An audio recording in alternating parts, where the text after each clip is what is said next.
Protection of core family assets for present and future generations. That really, asset protection and preservation is the main rationale for setting up a trust. You should have that as the core fundamental when you're considering establishing a trust. The second important one is protection from business creditors. Now, that can be a variety of people. It can be the IRD.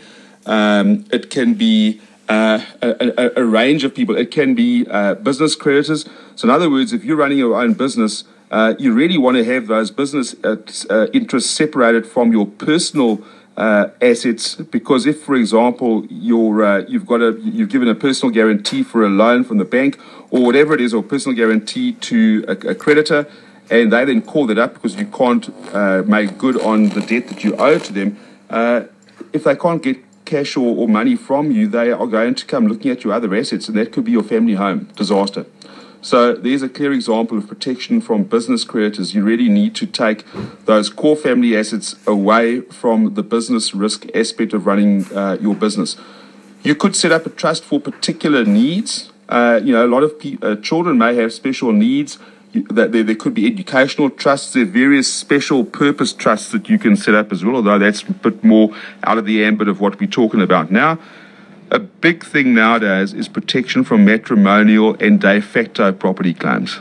I went to a seminar about 10 years ago, just over 10 years ago, because the Relationship Property Act came into force on the 1st of February 2002. And in the intervening 6 months prior to that, they were starting to have a range of seminars about that particular act.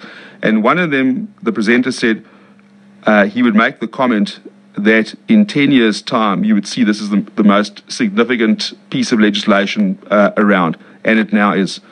Dit is baie belangrik dat ons hierdie goed weet, want there's also protection against possible income tax consequences in the future. Now, it's highly unlikely, probably one would say, that estate duty, which was abolished or repealed, in 1992, would be reintroduced. But it is an easy revenue collecting mechanism. New Zealand's one of the few countries around that doesn't have it. South Africa certainly has it.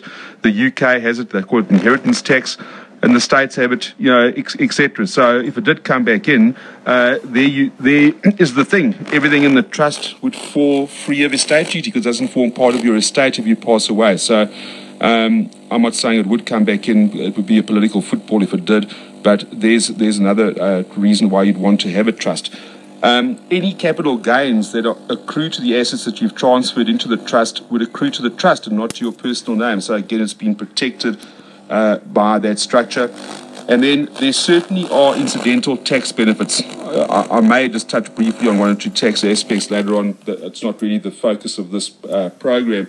But there certainly can be incidental tax benefits. You always would want it to be phrased as incidental and pin yourself to the asset protection and preservation rationale why you established the trust in the first place, because the Revenue Department love uncovering structures that have been set up purely for tax purposes, and they then read things into that may not even be there. So there is something like a spurious trust. Yeah, absolutely. So that could exist, and you don't want to put yourself into that zone. So you want to have it well documented and well rationaled and set out up front. So and evidenced by file notes, letters. I always have a letter that goes out to the clients which sets out all of the aspects that we would chat about to them in a whiteboard presentation for about an hour, making sure that the things I'm chatting about today are well understood by those people up front, because they are effectively always going to be the trustees. And if they don't know what their duties and responsibilities are, well, then they've got a real problem up front. And then the last thing that you did mention very briefly earlier as well was the WINS, or the residential rest care subsidies that one is entitled to or could become entitled to once you pass the age of 65 and you may need residential rest care. Government will pay for that, but you'll also pay for it. And the reason for me saying that is that in years gone by, the level was about $15,000. It was draconian, that you had to whittle your assets down to until the government would come in and really step in and pay for that. They raised that in 2005 under Helen Clark. The first increment was up to $150,000, and it's increased by about 10K every year since then. I haven't recently just gone and checked exactly where that figure is, but it will be roughly in the vicinity of about 200,000 or just there above that. that you could have personally, and the government would then allow you to get their rest care subsidy. But still, why would you want to actually give anything away back to the government, with all due respect, that you've worked hard for if you do require care? I gather then, Ian, that there is a means test which one has to consider. It is. And if you transfer your assets out of your own possession, as it were, into a family trust, which, like you rightly pointed out, is a separate legal entity, then that means test cannot be a hindrance for you personally. No, so it's an asset and means based test, and the earlier you set that in place, the better. The other thing that obviously factors in now as well is the abolition of gift duty from the 1st of October 2011, because you used to always have to gift away your assets at the rate of $27,000 per annum. In a mom and dad situation, $54,000 in total per annum, gift duty free. You could give more than that, but then you would obviously pay gift duty.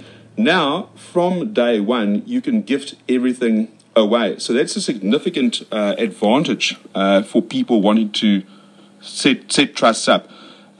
Because you can automatically get that asset owned outright by the trust. There are some other things that factor into that, though. The WINS guys still have their 5-year stand-down period anyway, where they can claw things back, so to speak. But that becomes a little bit technical, and again is almost a topic for itself in conversation. But generally speaking, it's a fantastic benefit now for people to be able to gift everything outright up front to the trust. There are certain situations that you should be aware of. If, for example, you're in business and you've got loans to the bank and you have, for example, guaranteed those, but you've also, in terms of those loan documents, there will sometimes be solvency tests. In other words, and that's a crude solvency test in the sense of, do your assets or are they exceeded by your liabilities?